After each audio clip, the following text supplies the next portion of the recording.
اللہ الرحمن الرحیم۔ السلام علیکم۔ میں ہوں ڈاکٹر اختر نواز، مسلمان سائنسدان اور ان کے کارناموں کے سلسلے کی دوسری ویڈیو کے ساتھ حاضر خدمت ہوں۔ آج کی ویڈیو مشہور مسلمان سائنسدان فارابی کے بارے میں ہے۔ آپ کو بتاتا چلوں 101 مسلم سائنسدان نامی میری ایک کتاب بھی مارکیٹ میں موجود ہے، جس میں 101 نامور مسلمان سائنسدانوں کے حالات زندگی اور کارہائے نمایاں بیان کیے گئے ہیں۔ لوٹتے ہیں آج کے موضوع کی طرف۔ فارابی کا پورا نام ابونصر ابن الفرخ الفرابی ہے۔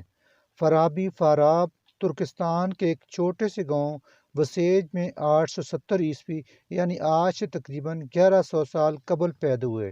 ان کے آباؤ اجداد فارس جدید ایران سے تعلق رکھتے تھے، لیکن وہ ہجرت کر کے ترکستان جدید ترکی چلے آئے۔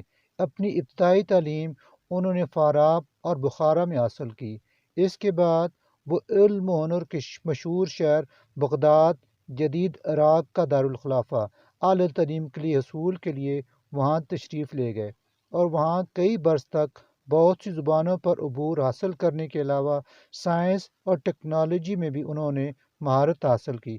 اس زمانے میں عراق پر عباسی خلفاء کی حکومت تھی، جنہوں نے یونانی علوم و فنون کی کتابوں کے عربی زبان میں ترجمے کروائے۔ اس طرح مسلمانوں نے یونانی فلسفے اور حکمت سے واقفیت حاصل کی۔ بغداد میں تعلیم حاصل کرنے کے بعد فارابی ملک شام کے ایک علاقے حلب کے بادشاہ سیف الدولہ کے دربار سے منسلک ہو گئے۔ یہاں پہلے تو قاضی یعنی جج کے عہدے پر فائز رہے، لیکن بعد میں درس و تدریس سے منسلک ہو گئے۔ الفارابی نے سائنس، فلسفہ، منطق، طب، ریاضی اور موسیقی کے میدان میں گراں قدر کارنامے سر انجام دیے۔